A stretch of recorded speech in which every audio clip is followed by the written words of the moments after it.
A chill washed over me, colder than the autumn air seeping in through the cracked window. Emily's phone call, the breathless whisper, the giggle that seemed years too young for her, replayed in my mind. Not the voice of a woman discussing spreadsheets and budget reports. It was the perfume that hit me next, not the warm floral scent she usually wore, but something bolder, more expensive. The kind of fragrance a woman might wear specifically to be noticed. The unease had been gnawing at me for weeks. Ever since Stephen had taken over as her boss, the change in Emily had been, disturbing wasn't too strong a word. The dullness had lifted from her eyes, replaced by an intensity one hadn't seen since we first met. Her exhaustion had been replaced with a restless energy that bordered on jittery. At first I'd been glad, thinking the dead-end job had been suffocating her. Now I wasn't so sure. Just a late meeting, she'd said last night, rushing past me to throw on a jacket. Even in the dim hallway light, I'd seen the smudge of red lipstick on her collar. Crimson, not her usual soft pink. My stomach twisted. I wanted to confront her then, the evidence of another man so blatant. But what could I say? Accusations had no place without proof. The only weapon I had left was pathetic, willful ignorance. The receipt from LeBlanc's lay crumpled in my office desk drawer. A place she'd never look. We didn't go to upscale lounges, couldn't afford them. But Stephen? Wasn't that her smarmy new boss's name? My hands had shaken as I smoothed the paper out. The date and time, last Tuesday evening, the same night Emily had come home smelling of another woman's perfume. I closed my laptop, guilt gnawing at me as much as the suspicion. Sure, she cleared her browsing history, but was I really reduced to spying on my wife? Still, the temptation was too strong. A few keystrokes, luxury hotels in our city, and there it was, flashing on the screen. The type of place with thread counts that matched a month's rent, and where a glass of wine probably cost more than our groceries. Honey, I found this in my pocket. I forced false cheerfulness into my voice, holding up the receipt as Emily breezed towards the door, purse slung over her shoulder. Was going to toss it, but then I realized, LeBlanc's? Didn't you have a meeting there the other night? She'd paused mid-stride, her face flashing an expression too complex to decipher. Annoyance, guilt, or maybe even a flicker of fear. Oh, that, she dismissed, the smile returning a touch too quickly. Just a work thing. Client wanted to schmooze. Figured why not? Have someone else pay for my overpriced cocktail? Her fingers fumbled with the doorknob. Gotta run, or I really will be late. And then she was gone, the door clicking shut behind her with a quiet finality. Alone with the lingering echo of her words and the gnawing, inescapable knowledge that they were lies, my legs moved mechanically, one heavy footstep blurring into the next. It was less a conscious decision to follow Emily, more a primal instinct. Every fiber of my being wanted proof, but another weaker voice whispered that not knowing might be the only way to retain a shred of sanity. But weakness had no place in the cold, determined, not tightening in my chest. Work became a blur. I fumbled through emails, my fingers trembling too much to type. It took 3 attempts to dial the client whose call I'd been dreading. My excuses sounded hoarse, even to my own ears. Outside her office building, the late afternoon sun beat down on me with vicious intensity. I huddled in the shadow of a coffee cart, the comforting smell of stale pastries at odds with the sickness rising in my gut. 5.15. The usual flood of workers didn't emerge. 10 minutes later my heart lurched as Emily, alone, walked through the revolving doors. She didn't hail a cab, didn't head toward the bus stop like she usually did. Instead, she turned, her stride purposeful. I fell into step behind her, a hunter tracking its prey. It was surreal. The familiar streets seemed warped, the bustling crowds reduced to background noise. All I could see was her back, the sway of her hair as she walked. My mind screamed variations of the same question. Where is she going? Where is she going? Where is she going? The answer was a sleek, modern apartment building, towering in a part of the city I rarely ventured. I watched, pulse throbbing in my temple, as Emily disappeared inside. A moment later, lit by the glow of the building's expansive windows, there he was, Stephen. They didn't head toward the elevator. Instead, they turned toward a side door, the service entrance. The one leading to those discreet penthouses I'd read about. My vision blurred, a wave of nausea forcing me to turn away. Home was a blur of half-packed bags and strangled goodbyes to the dog, muttered as I stumbled out the door. My car felt foreign. The usually mindless drive transformed into an exercise in controlled fury. Hours later, I sat staring at our wedding photo on the nightstand. We looked so young, so hopeful, so monumentally stupid. Rage coursed through me, hot and destructive. I longed to smash something, to hurl that picture across the room, to find some physical release for the pain twisting my insides. But I just sat. There's a peculiar stillness that descends after the world shatters, a hollow calm before the next agonizing wave hits. My hand brushed the screen of Emily's discarded phone. Should I look? Did I even need to confirm what my gut was already screaming? It felt like violating a corpse, but a part of me, the part already dead inside, needed the final, ritualistic act of witnessing her betrayal. Can't wait for tonight, boss. It's going to be fun. The words were like acid, and then my breath hitched. Below that, a hastily deleted reply. Only faintly visible, me neither. Last time was incredible. In that frozen moment, there was nothing but blinding certainty. Confirmation was a fist to the gut, stealing the air from my lungs. I wasn't sure if I screamed or wept, or if any sound escaped at all. And then, rising above the howl of despair, one clear thought. She's going to pay. We need to talk. My voice sounded as dead as the feeling inside my chest.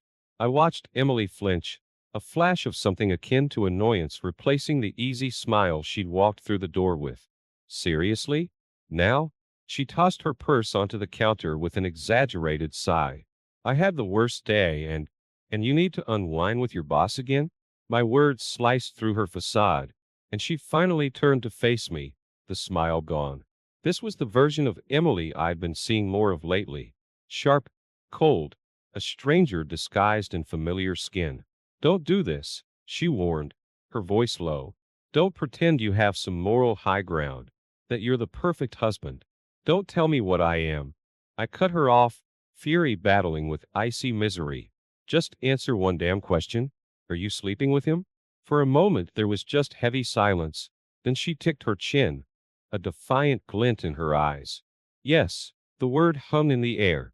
A death sentence for the fragile ghost of our marriage. I'd hoped, foolishly, for a denial, a lie, anything to preserve the illusion of the life we built. But there was defiance in her honesty, a brutal efficiency. And that's okay. Okay? I choked out, my voice barely above a whisper. It's just a fling, just sex. Somehow that thought was far worse than some grand romantic entanglement. I was nothing more than an inconvenient placeholder. Her eyes hardened. Look, it's physical, okay? It doesn't mean anything. An apology, twisted and reshaped to absolve her guilt. I laughed then, the sound rusty and broken. Of course, I said bitterly, because the lying, the sneaking around, the sneaking him into our home, that's the part that signifies deep, abiding love. The fight unspooled in a blur of accusations, each thrown like a shard of that shattered vase. Old wounds, barely healed, ripped open and bled anew. Her complaints about my long hours, my emotional absence, my counter-accusations of her growing coldness, the distance that had been widening between us for far longer than this affair. The truth was, we'd both been failing for a while. Stephen was merely the final, catastrophic blow. Sleep had always been a refuge. Now even that was tainted. Each night, I'd lie beside her, the scent of his cologne clinging to her skin, imagining them together. Rage was a constant companion, alternating with soul-crushing despair.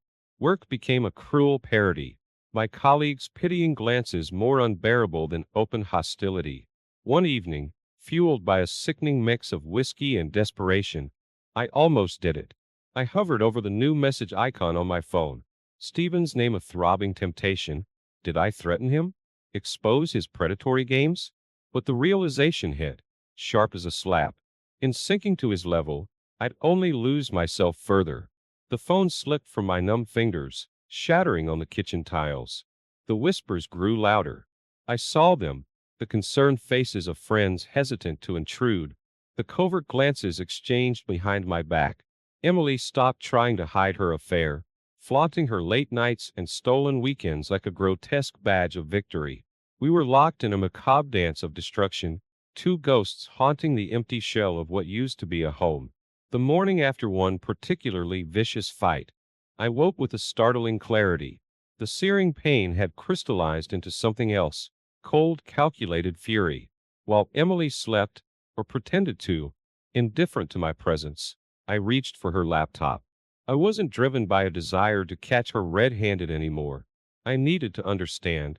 What started as an almost academic curiosity morphed into an obsession. I spent hours trawling through her meticulously organized folders, old social media accounts, emails with friends she hadn't seen in years. At first glance, it seemed innocuous. Yoga class updates, shopping lists, photos of her sister's kids. But I dug deeper, driven by a relentless certainty that the pieces were there. I just needed to find them. And I did, buried beneath innocuous work files, a hidden folder.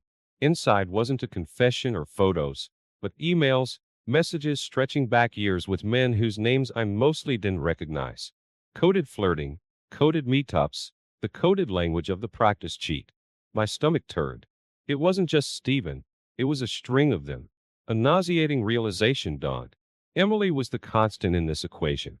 The one who chose, discarded, and chose again.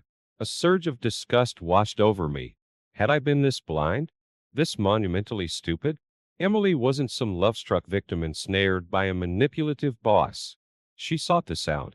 The thrill of the chase, the ego boost of seduction, and the inevitable crash. It was her pattern, an addiction she fed at the expense of anyone close enough to be damaged. I stumbled across a cached website, an online forum for employees, past and present, of Stephen's old company. Anonymous posts, whispers, and veiled accusations painted a chilling picture. Sexual harassment, the leveraging of power over young, ambitious women, the hushed cover-ups by superiors.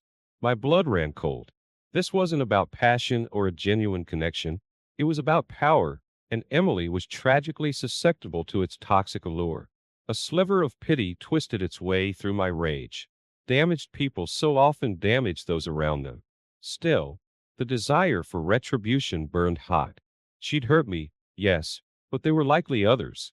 If Stephen was the kind of man these rumors claimed, well, two could play at this game. I started methodically documenting everything. I snapped photos of her late exits, knowing exactly where she was headed. I collected the receipts she carelessly discarded, evidence of their rendezvous in expensive hotel bars. Evenings that had been spent in solitary misery transformed into twisted research missions. Each discovery felt like a small victory, a strike against the injustice of her actions. Yet under the focus, there was a sickening hollowness. What was the endgame here? Divorce was a given, but merely walking away felt insufficient. Exposing Stephen would mean destroying my own life in the process. But the thought of him moving on, unchallenged to prey on more women, was equally unbearable. I was trapped, and getting more dangerously entangled each day. You could try taking this to the police, the private investigator, a burly man named Carter with the weary eyes of someone who'd seen too much, said, but it'd be a messy fight. Nothing you've gathered quite meets the proof beyond reasonable doubt thing. I'd spent a sleepless night compiling all I'd found. Photos, dates, the snippets from that hushed-up scandal at his old company. Disturbing? Undoubtedly. But I knew Carter was right. Without something more concrete, it was just hearsay, fueled by a heartbroken husband's desire for vengeance. So that's it then. The words escaped before I could censor them. Laced with bitterness, I couldn't hide. He just gets away with it? Preys on the next vulnerable woman who crosses his path? Carter sighed. Look, I get your anger. Best advice I can give? Cut ties, move on. Guys like this, they have a way of getting their comeuppance eventually, but escalating? That's dangerous for you, for your wife. The mention of Emily made me flinch. In my twisted quest for justice, I'd nearly forgotten her existence as something other than a weapon to be used against Stephen. We still lived under the same roof, but only in a cruel mockery of domesticity. Brief forced exchanges were filled with barely concealed hostility. Each day was another turn of the screw. Surprisingly, it was Emily who pulled me back to the lingering thread of Stephen.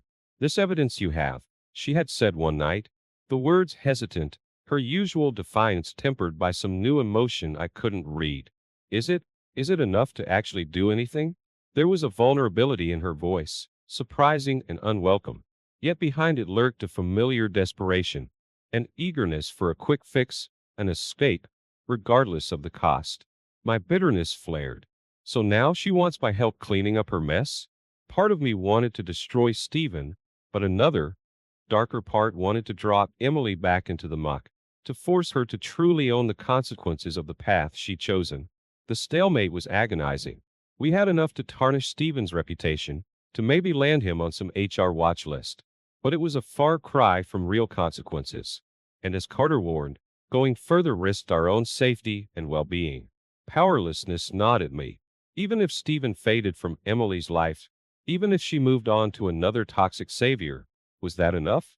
The knowledge of him out there, still wealthy, still powerful, preying on whoever he wished, felt like a festering wound. In my relentless focus on bringing Stephen down, I'd lost sight of something vital. What did I truly want? Was it justice? Even the skewed version I could possibly attain? Was it protecting Emily, even though she no longer seemed to want it? Or was it the addictive burn of vengeance, the desperate need to see someone pay, regardless of how much collateral damage rained down on my own already shattered life?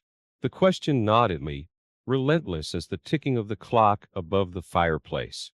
Evenings that had once been spent compiling my arsenal of evidence now stretched into long, sleepless hours haunted by doubt and the terrifying realization that I was becoming the kind of monster I was trying to destroy. Packing's nearly done. Emily's voice was quiet. I looked up from the book I wasn't reading to see her hovering by the doorway, a small suitcase at her feet. Right, I managed my throat tight, weeks of tension condensed into this small, sterile apartment. The temporary space we'd rented after deciding our home was too tainted with betrayal to endure any longer. "Should I help you get that to the car?" A flicker of something, regret, maybe even guilt passed across her face. "No, it's fine." I called a cab. The silence stretched between us, brittle and awkward. I just wanted to say goodbye, properly. I should have felt relief, a sense of closure. That's what I'd convinced myself I wanted. But instead, as I watched her go, all I could feel was the weight of unfinished business. Weeks of circling each other in this purgatory of unspoken accusations and half-hearted attempts at civility had only cemented the truth. We were shattered, and there was no fixing it. Life settled into a strange, hollow routine. A new job in a new, smaller apartment I barely furnished. Evenings stretched endlessly, no longer consumed by the furious energy of investigation. I tried to fill them with distractions, books, half-watched movies, long walks through streets that blurred together. Healing was meant to be occurring, but mostly I felt numb. Still, old habits die hard. I couldn't quite bring myself to delete the bookmarked websites tracking Stephen's career. The news updates were like picking at a scab, a perverse mix of satisfaction and seething frustration. He was Teflon. The rumors never escalated beyond whispers. His business ventures flourished. His reputation remained pristine, and each time, the gnawing bitterness would return. He was still out there, likely hurting others, and my grand scheme to stop him had amounted to nothing. Yet the world, indifferent to my internal battle, kept turning. There were random moments of connection, a birthday card remembered, a shared laugh when a particularly absurd news story crossed my feed, and then, the unthinkable, a text from Emily, hesitant and tentative. "Heard about Jenna L. from Stephen's new office. Same pattern, drinks, promises, the works." The name was unfamiliar, but the story sickeningly predictable. It wasn't even vindication I felt, just a dull ache, the confirmation of a monster's continued existence. And beneath that, a flicker of something else. I tried to let go, to move on, to convince myself the battle was over. But the fact remained.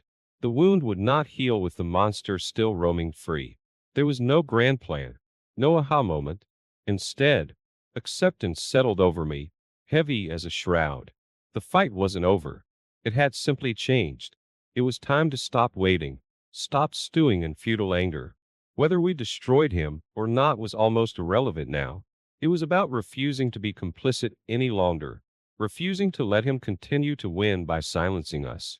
The notification was like a jolt of electricity through my carefully constructed facade of normalcy. Stephen Montgomery, CEO, under investigation. My finger hovered over the news link, a flicker of dread twisting through the unexpected surge of anticipation. Years had passed, not enough for true forgetting, but enough for the white-hot rage to simmer into a dull throb. Emily had remarried, a quiet, kind man, the absolute antithesis of Stephen. I, too, had found hesitant happiness in a life rebuilt from the wreckage. And thankfully, the rumors circling Stephen had remained just that, rumors. I'd forced myself to turn away, to focus on creating a life where he became nothing but a fading ghost. Yet here was his name, splashed across headlines. I clicked, my heart pounding a hard rhythm against my ribs. Articles detailed financial impropriety, the sort that made jaded people nod unsurprised and say things like, bound to happen, grand larceny, money laundering, crimes far removed from the personal ones he'd perpetrated on so many. The sense of relief was immediate and undeniable. Yet, layered beneath it was a deeper, more complex unease. It was too neat, too coincidental, and despite the years, the old paranoia flared. Had there been whispers, rumors we'd never heard, that had finally reached the ears of those who cared? Had our relentless tracking of his career somehow raised flags elsewhere? A desperate need for answers bubbled up, a need I refused to indulge for years. I tracked down Emily. Did you hear? The words came out stilted the first time we'd truly spoken in too long. Her voice, when she answered, held a hesitant warmth. The cafe we met in was neutral ground, far from the echoes of our old home. Awkwardness hung heavy as we made small talk, a painful dance around the specter of what once was. And then, inevitably, the topic shifted. He got away with it for so long, she murmured, staring into her coffee cup. I almost started to believe he was untouchable. And now, I left the sentence hanging. Was there a connection to our feeble attempts at justice? We both desperately longed for it to be so, a confirmation that our actions, however misguided, had mattered. We made a choice, Emily said finally, her gaze meeting mine. We refused to stay silent, even when it hurt. Maybe that's all it ever takes. Maybe some cracks are just slow to show. We left it at that, an unspoken truce. As I walked away, the question that had haunted me for years resurfaced, demanding to be examined. Had we merely been witnesses to his inevitable downfall? Or had the stones we'd thrown, however small, created ripples that ultimately contributed to the dam finally bursting? The answer remained elusive. There was a bittersweet satisfaction in seeing him fall, yet it was tainted. True closure, I realized, would never come. We had survived, rebuilt, and in that, there was its own form of victory. And that strange and incomplete, as it felt, was enough. My phone's insistent buzzing jolted me awake, the harsh ring cutting through the comfortable, familiar quiet of my new apartment. It was Sarah, a mutual friend, and her voice when she answered was breathless, laced with a frantic energy that set every nerve on edge. Have you spoken to Emily? No one can reach her. Not her husband, her friends. She just vanished. Panic surged through me, a brutal echo of that first agonizing discovery of Emily's dissection years before. Yet, this was colder, sharper somehow. Back then, there had been the fury of betrayal. Now, there was only a terrifying void. The days that followed were a nightmare blur. Frantic calls to her new husband echoed endlessly into voicemail. Social media posts pleaded for any shred of information, and beneath it thrummed an unending drumbeat of questions. Accident, voluntary disappearance, or something worse. The name Stephen hung in the air, a silent accusation. He had the means, the motive, and a chilling history of exploiting those who challenged him. But even those whispers felt insufficient to explain the utter erasure of Emily's presence. My world narrowed. Sleep became a fitful enemy. News reports with their dispassionate descriptions of a missing woman who mirrored my memories of Emily turned my stomach. And through it all, the guilt, relentless gnawing beast. Had our actions set this in motion? Had our digging awakened a darkness that refused to be ignored? A reluctant return to my old haunts became necessary. Carter, my former PI, offered little comfort, his blunt words a bucket of ice water to my flickering hope. Police don't care about disappearances until there's proof of a crime. And if Montgomery's involved, he covers his tracks better than anyone. Then a glimmer in the darkness.